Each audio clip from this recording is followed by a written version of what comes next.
আসসালামু আলাইকুম রহমাতুল্লাহি ওয়া বারাকাতুহু।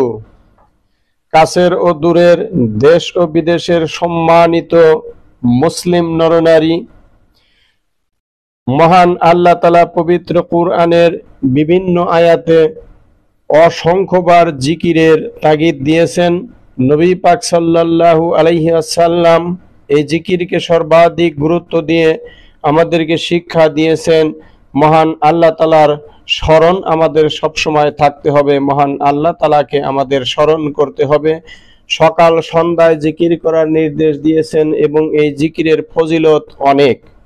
মহান আল্লাহ তাআলা পবিত্র কুরআনে ঘোষণা করেন, ফাইজা কুদিয়াতিস সালাতু ফান্তাশিরু ফিল আরদ ওয়াবতাগু মিন ফাদলিল্লাহ ওয়াজকুরুল্লাহা কাসিরান লাআল্লাকুম তুফলিহুন। আল্লাহ তাআলা বলেন, নামাজ সম্পূর্ণ হইলে তোমরা ভূপৃষ্ঠে ছড়িয়ে পড়ো এবং আল্লাহ প্রদত্ত রুজি অন্বেষণ করো, আর তোমরা অধিক পরিমাণে আল্লাহকে স্মরণ করো, তা হইলে তোমরা সফল কাম হইবে। অর্থাৎ আমাদের কাজ যখন শেষ হয়ে যাবে, আমরা রুজি রোজগারের জন্য, রুজির অন্বেষণের জন্য আমরা ছড়িয়ে পড়ব এবং সকাল সন্ধ্যা মহান আল্লাহ তাআলার জিকির আমরা করব। আর যতক্ষণ আমরা আল্লাহ তাআলার জিকির করব, আল্লাহ তাআলার স্মরণ যতক্ষণ আমাদের মাঝে থাকবে, আল্লাহ তাআলা যতক্ষণ আমাদের কলবে থাকবে, আমরা স্মরণ করতে থাকব, তখন শয়তান কোনো অবস্থাতে আমাদেরকে ধোঁকা দিতে পারবে না। এই জন্য মহান আল্লাহ তাআলা আমাদেরকে ভালোবেসেই তার জিকির করতে বলেছেন। জিকিরকারীর অনেক অনেক ফজিলত, জিকিরকারীর অনেক অনেক ফজিলত রয়ে গেছে। এই জিকির আমাদেরকে জান্নাতে নিয়ে যাবে।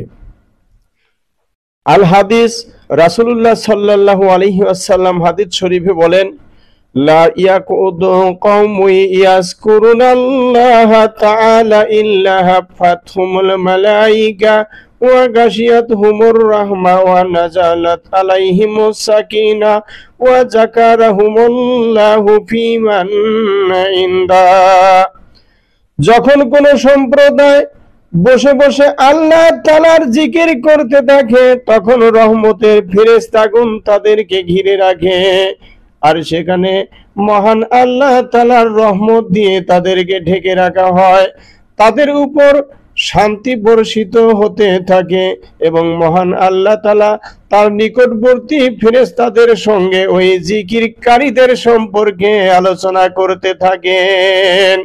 তাহলে জিকির যারা করে তাদের কত কত মহান আল্লাহ কত ভালোবাসেন, যে নিকটবর্তী ফেরেশতা, যদিও ফেরেশতাগণ মহান আল্লাহ তাআলার অনেক দূরে থাকেন, তবুও সেগুলো তো মহান আল্লাহ তাআলার নিকটবর্তী। এই নিকটবর্তী ফেরেশতাগণের সঙ্গে মহান আল্লাহ তাআলা এই জিকিরকারীদের প্রশংসা করতে থাকেন। তাই আমরা সকাল সন্ধ্যা আমরা মহান আল্লাহর জিকির করব, আমরা লক্ষ লক্ষ বার আমরা মহান আল্লাহকে স্মরণ করব। নামাজ একটি জিকির, কোরআন তেলাওয়াত এটা একটি জিকির, মহান আল্লাহ তাআলার জিকির। তবে এই জিকিরের প্রকারভেদ আছে। এই জিকির আমরা কিভাবে করব, মহান আল্লাহ তাআলা পবিত্র কুরআনে আমাদেরকে শিখিয়ে দিয়েছেন আমরা জিকির কিভাবে করব। এই জিকির আল্লাহ তাআলার শিখানো পদ্ধতি ছাড়া যদি অন্য কোনো পদ্ধতিতে জিকির করি, তাহলে এই জিকিরটা নাজায়েজ হয়ে যাবে, এই জিকিরটা আল্লাহর কাছে গ্রহণযোগ্য হবে না।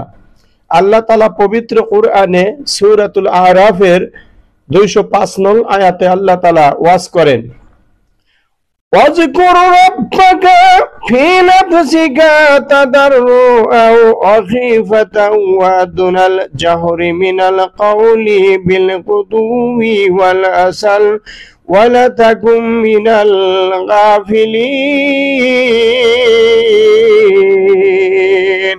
আল্লাহ তাআলা বলতেছেন, তোমরা তোমার প্রভুকে স্মরণ করো, অর্থাৎ প্রভুর জিকির করো মনে মনে, বিনয়ের সাথে, ভয়ে এবং উচ্চ শব্দে নয়, নীরবে। উচ্চ শব্দে নয়, অনুচ্চ শব্দে জিকির করতে বলেছেন। তাহলে 4টা পদ্ধতি আল্লাহ তাআলা আমাদেরকে শিখিয়ে দিয়েছেন। একটি পদ্ধতি হচ্ছে মনে মনে, আরেকটি পদ্ধতি হচ্ছে বিনয়ের সাথে, আরেকটি পদ্ধতি হচ্ছে ভয়ে, মহান আল্লাহ তাআলার জিকির করব আমরা ভয়ে ভয়ে, আর জিকির করব আমরা নিচু শব্দে, উচ্চ শব্দে নয়। তবে এইখানে আমরা জিকির করতে গিয়ে যদি লাফালাফি করি, জিকির করতে করতে গিয়ে যদি ছাদে উঠি, জিকির করতে করতে গিয়ে যদি আমরা গাছে উঠে যাই, তাহলে এটা এই জিকির আল্লাহ তাআলার দরবারে গ্রহণযোগ্য হবে না এবং এটা কোরআন বিরোধী হবে। আর কোরআন মহান আল্লাহ তাআলার আদেশ বিরোধী হবে। আল্লাহ তাআলার আদেশ বিরোধীরা কখনো কখনো তাদের কোনো ইবাদত মহান আল্লাহ তাআলার কাছে পৌঁছাতে পারবে না এবং এটা একটা তাচ্ছিল্য এবং এটা এক ধরনের প্রতারণা, এটা মানুষকে প্রতারণা করার জন্য এটা হয়ে যাবে। যদি আমরা এইরকম ভণ্ডামি করতে থাকি, তাহলে কিছু কিছু মানুষ হয়তো আমার দিকে আকৃষ্ট হবে যে জিকির করতে করতে একদম আল্লাহ তাআলার সাথে একাকার হয়ে গেছে। তা না, মহান আল্লাহ তাআলা বলেছেন, মহান আল্লাহ তাআলা বলেছেন ফি নাফসিকা তাদাররুআউ খিফাতাও ওয়া দুনিয়া ওয়া দুনাল জাহরি মিনাল কওলি বিল গুদুই ওয়াল আসাল, অর্থাৎ বিনয়ের সাথে ভয়ে ভয়ে মনে মনে অনুচ্চ শব্দে আল্লাহ তাআলার জিকির করতে হবে। মহান আল্লাহ তাআলা আমাদেরকে সে তৌফিক দিন, আল্লাহ তাআলার আদেশ যেন আমরা মেনে চলতে পারি। আমিন।